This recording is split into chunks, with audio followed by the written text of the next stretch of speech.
I've been looking forward to this part. What we have here on the table right now is just a handful of the counterfeits. Just a handful. I'm going to do a lot of the speaking on this one now because Gary's a very soft-spoken, polite individual, but I'm not. And just a moment.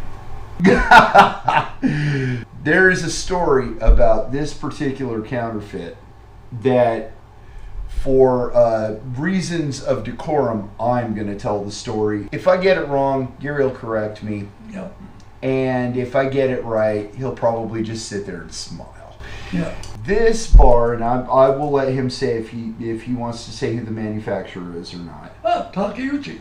Okay, Takkeucci Of Japan made this very convincing counterfeit. To the untrained eye, that is a Kahler. And there are people who will lie and say it's a prototype because it doesn't have a brand on it or whatever. You're not going to see the part that's different because it's underneath. This is not nearly as bad as the Accutune 1 or 2. This is actually very convincing. Gary, you flew over to Japan and sued over theft of intellectual property. I did. First of all, I hired a legal firm by the name of Suzui & Suzui. I didn't hardly have any money to do it because I had payroll coming up every Friday, and I think my payroll was running somewhere around 15,000, maybe 12,000 bucks a week, and I only had, I know this specifically, only 28,000 and about 32,000 in my bank account. I pulled all the money out except for 1 week's payroll. If we're not successful in Japan, this place is going to blow up. Flies over to sue Takkeucci, a Japanese company in Japan.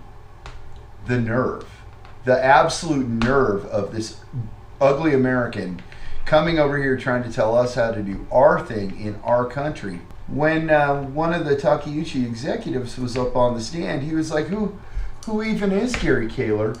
I don't even know. What in the world? I'm so confused. What am I even doing here?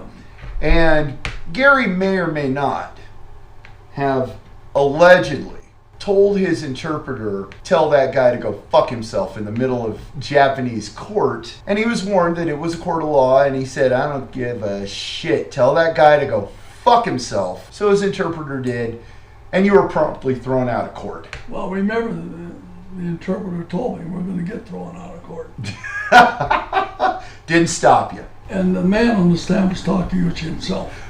Your interpreter advised him that you thought it was in his best interest to perhaps go fuck himself. Well, anyway, I like your interpretation. That day's in court ended within about 5 minutes.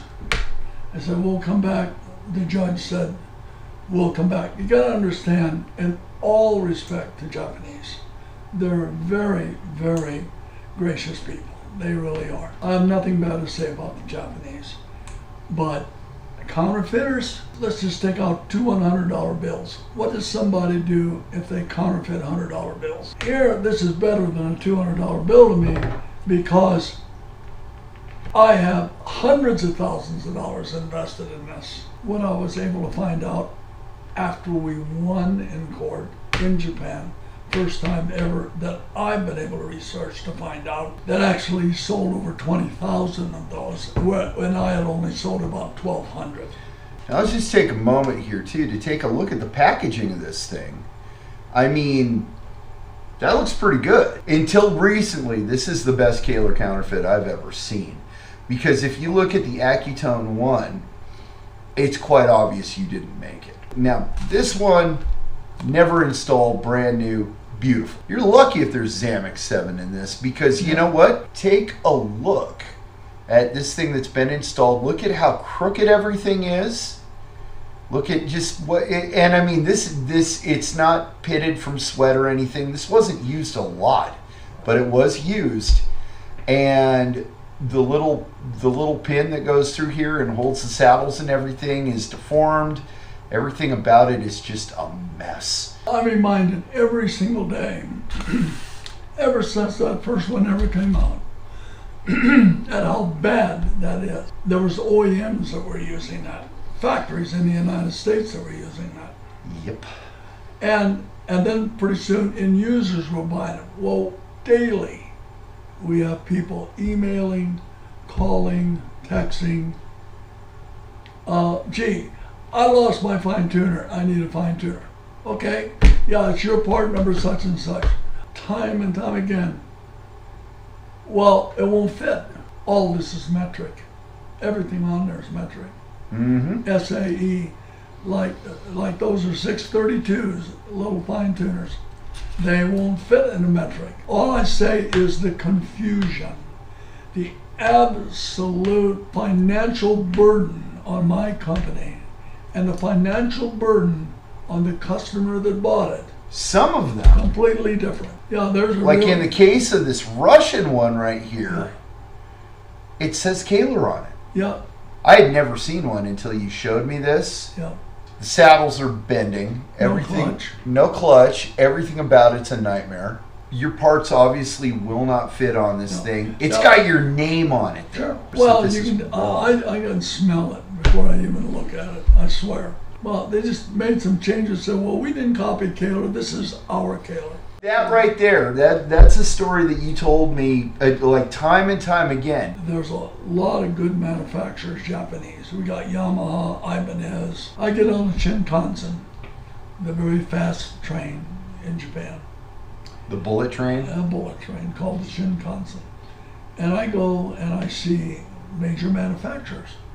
And in 4 cases, and I won't bother to tell you who they are, but believe me, you'd recognize them. I had meetings with them, and in one case, there must have been 20 people sitting around a conference table. And they said, we have something we'd like to show you. And the guy comes out with, look, how do you like our Kahler? You know, we want a license. We'll accept the license. Now, that's where I have trouble, because my mindset is, as a farmer from Nebraska, I make my own shit. I live with it, I die with it, I engineered it, I'll go bankrupt with it, and I'm telling you, everybody that knows me knows that's absolutely the truth. That's all I've ever preached. And I said, well, I'll make it because I've invested in a family, in a factory. Just like, and a lot of them were using Schaller stuff, just like Helmut Schaller invested in a factory. And Helmut and I were always on the same base about that. He didn't like it either that I was getting counterfeited. They were counterfeiting him too. And if you're a Freemason, you don't lie. Anyway, so as a result of that, he said, Gary, I want you to know. Even when some engineers took a piece to him, he said, we want to manufacture this. He knew that I manufactured it. He called me, and that's when phone calls were expensive. It could have been a $30 phone call. We talked forever. He said, Gary, I want you to know that XYG just walked in here with all your prints, and your production model, and they want me to make it. You know, I'm on the phone and I just about cried, because the man was so upfront and so honest that he bothered to call me within minutes after those people had left. That's how good a relationship I had. And he said, you know, I'm a Mason. And he knew I was a D Malay. I never made it to be a Mason, but I was at least D Malay. That's the juniors of that. And so my hat's off, boy, to Mr. Helmut Schaller and what he accomplished. And I actually got to be very good friends. I stayed at his house a couple of times, swam in his pool in the basement, and met his whole family, his son. And it was just so tragic that his son got killed in the middle of a city, and Helmut died 6 months later. The owner of Schaller, who makes the Floyd Rose, is your friend. Yep. You know, so you and Floyd Rose, you've spent times together. You know, I mean, you're mostly, you know, colleagues, but you were friendly, and I know that there have been times he's come to your house. Because look, He was the first person in the world ever to teach us double locking. You got to admire that, just like Leo Fender was the first person to ever come up with the tremolo. Yep. I mean, he really was. Other people say so, but it was Leo Fender, because I am old enough that I had conversations with Leo about that. And I saw, just like you saw today, what I did. I saw in his tinker shop what he did. And believe me, he had things done long before even anybody even knew about it. So when we think about what Gen X kids like me knew as the Tremolo Wars, Yeah. that of which Kahler and Floyd Rose were the two biggest. Well, we were always at war for 16 years. We paid attorneys. But yeah, it was probably more the guitar magazines and the lawyers and people who weren't actually manufacturing the different vibrato systems that were manufacturing and propagating this alleged war, because it sounds a lot like professional wrestling. You guys were all buddies. I can say that Floyd Rose and his lady and my wife, we even went out to dinner a few times. That was there. A great appreciation for Floyd and what he did.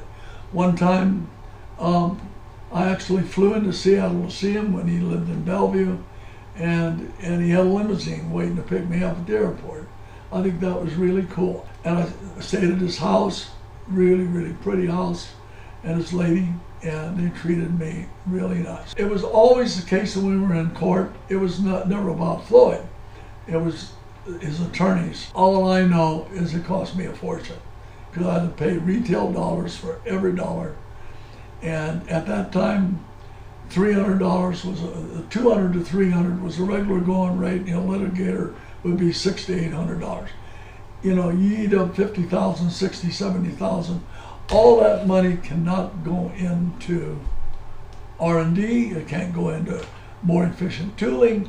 It can't go into prototypes. Can't go into advertising. It's dead. It's gone.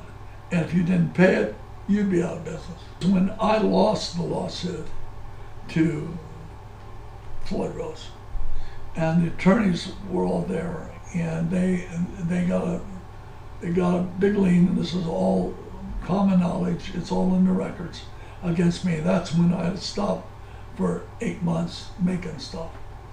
And so at the same time, I would hire a brand new attorney to sue my insurance company, Mercury, because they refused to pay any attorney's bills. Yet I had liability insurance.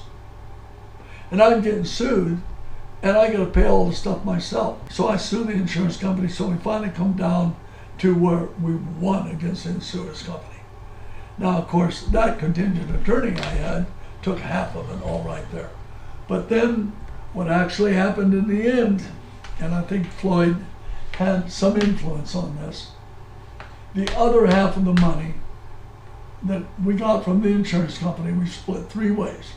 Floyd got a third, I got a third, and his attorneys got a third. Now, Yep. this right here, this is the shift made by Answer, which you might also know as the Washburn Wonderbar. Wait a minute. Washburn Wonderbar also had a Takkeucci, by the way. This is Takkeucci. No, it's not. No? No, that's another manufacturer in another city. Wait, in Japan. so one of them is a counterfeit of this, or this is a counterfeit of the Wonderbar? What? No, that is... This is confusing. Well, okay. Remember the Takkeucci made for everybody. Yes. And then due to the way the Japanese trading companies are set up, they already have the regional distributors all over the world. Sure. In a matter of seconds, they got it sold to the... Sure. That's Takkeucci. And then the OEMs get a hold of it, like Washburn, and he put the Wonderbar on, which in the beginning, if I remember correctly, anybody can correct me if I'm wrong, but I think I'm right, that was a Takkeucci. The person that made this one is in a different area of Japan. I went to see him one day, and I said, you're using a lot of stuff that I did, and I consider that That isn't exactly a counterfeit because it doesn't have the look that I had. That is probably the best machined piece with more parts in it than I could ever do. You see what he's trying to do is say you don't have to route the guitar. Yeah. You just put it on there. You're going to find out that it's going to work because you can't push that string down far enough. So he's got a hold down string there that's like a vice. And no matter what happens, it will not come back into tune. Now, there's going to be people out there who disagree with that. There will be. And that's okay. And it comes back in tune for you, and that's good. But basically, put them on a scope. Any hold down roller, because I know I had one. And I know the trouble I had with it. And you know which bridge that was. All I can tell you, there's no way that this is going to, it just isn't. I bought a Washburn with this bridge on it just because I wanted to make sure that everybody knew the difference between this and a Kahler, which, well, this came out in 1985. Yes. And not Shift, not Answer, but Washburn came out with this ad that just makes my blood boil. What did he say? Mr. Rose, Mr. Kahler, our sincerest apologies.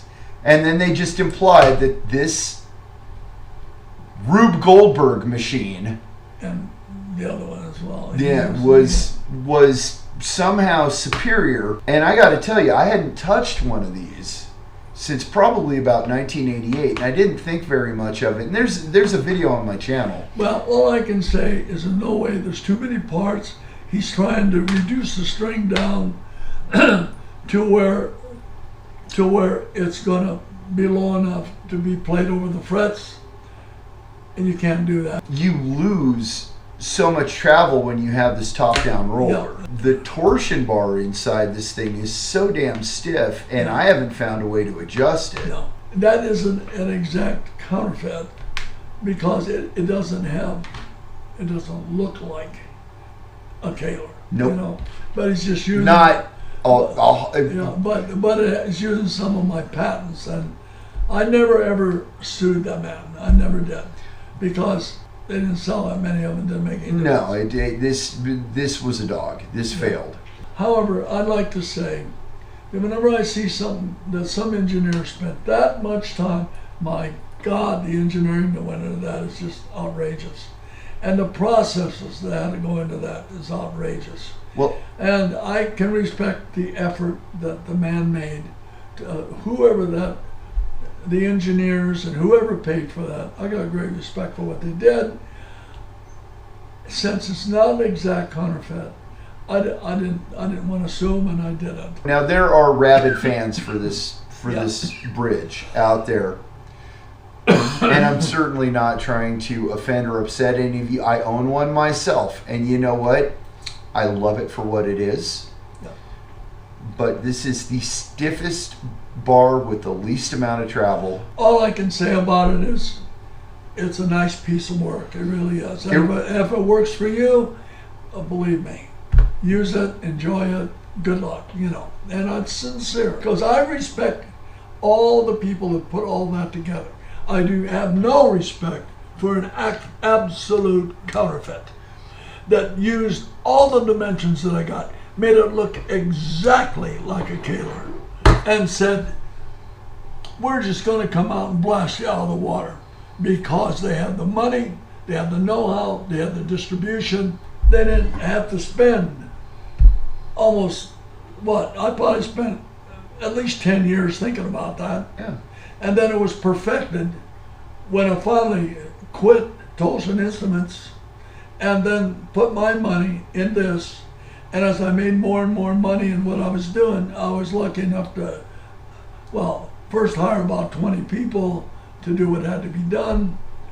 And I didn't even think about going to Japan and have my shit made. Pardon me. What I did was I could buffle myself. I could run my own damn screw machine, which I did. A rod would last about an hour. And every hour I have to get up and put another rod in the damn screw machine. So, and I was making fine tuners, I was making rollers, I was making whatever. I didn't have enough money to pay somebody to do it. So you got all this money, got all this legal money in it for patents and all the rest of it, all this communication. And now you're developing the process, you're developing all the tooling. Now all somebody has to do is go into a retail store, buy one of my pieces, send it to Japan and say, copy it exactly because I can sell thousands of them. That's exactly what they did. They didn't have to do pilot runs. They didn't have to go to the likes of the professional people and say, how do you like this? Like they didn't go to Stevie Vai like I did and say, what do you think of this? And he liked it and he played it until he made his deal with.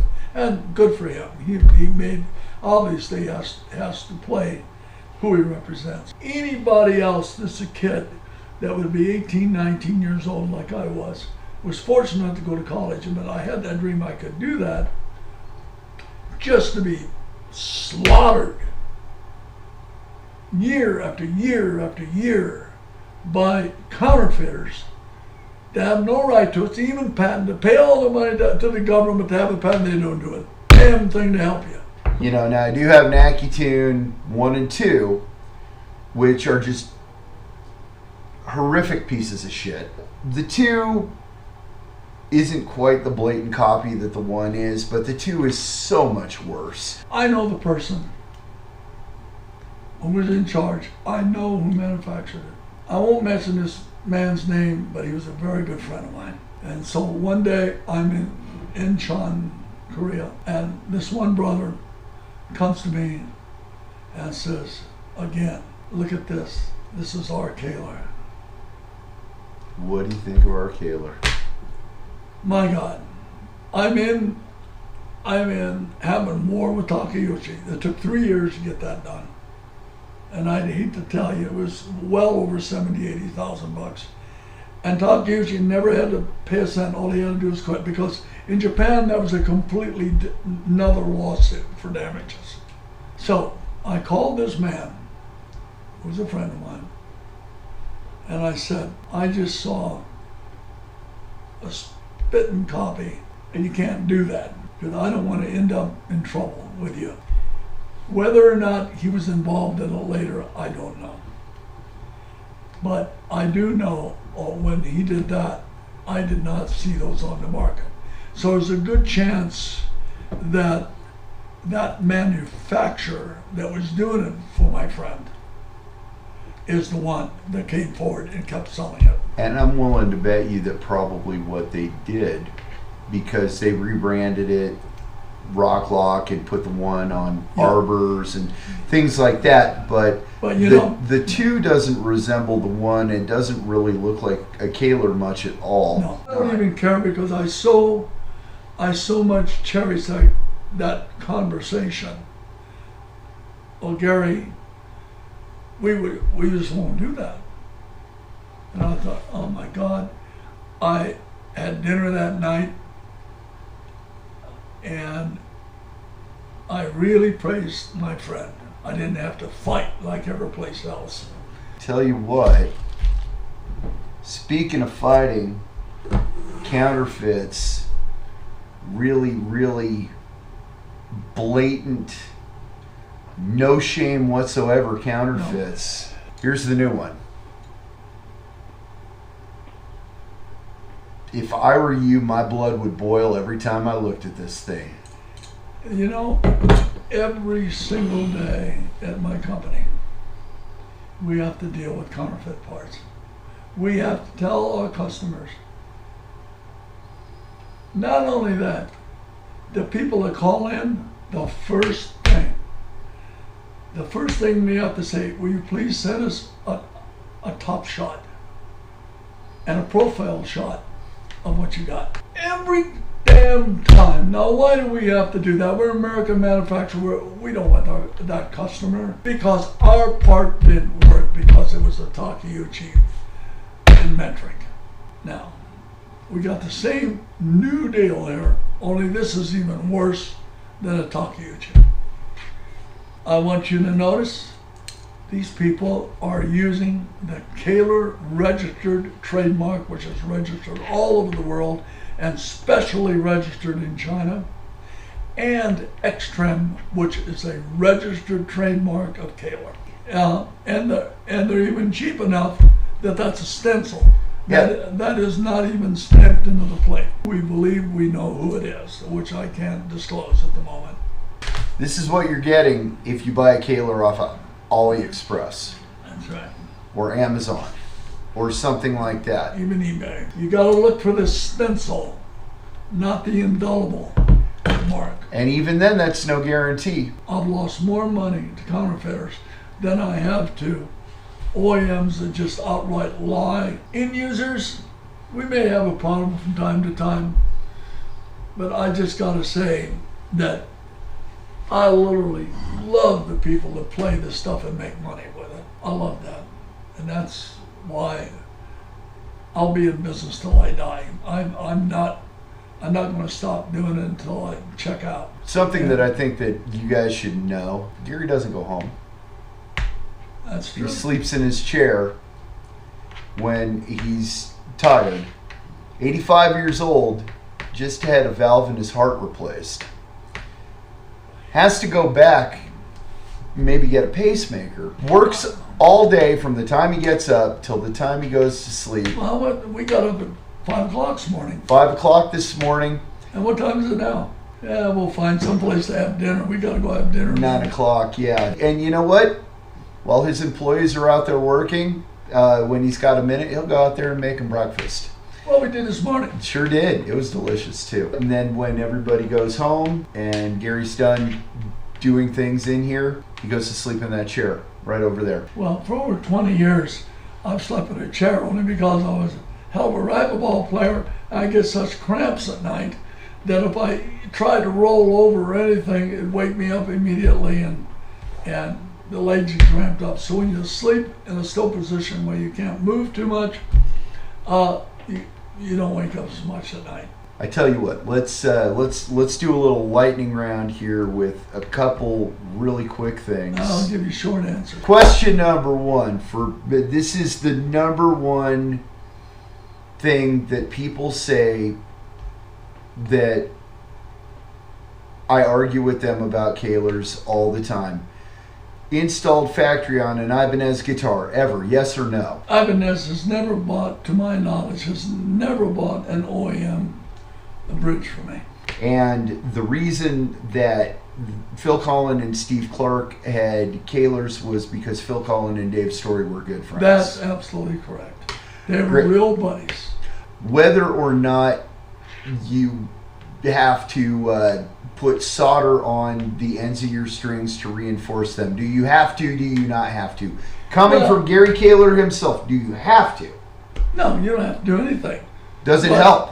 Well, yes, it does. Okay. And that's the reason DiDario made the Kahler string, and DiDario, thank you, DiDario. They soldered those strings for me, and they made some special equipment to do with it, and they never charged me more for it. So are the Kahler branded strings DiDario's? Yeah, they are. Okay. That makes me like both you and Diodario just a little bit more, because Diodario and I have done a lot of work for charity together. So I absolutely love them. Last thing. Yeah. Is there anything that you would like to say to people who have just loyally played your bridges over the years? Anything you want to just look right into the camera and say to these people? Well, all I gotta say is that I enjoy what I do, but the thing I enjoy more about is the people, like I said earlier, that just actually play my stuff and they like it. Thank God you're just all part of my family.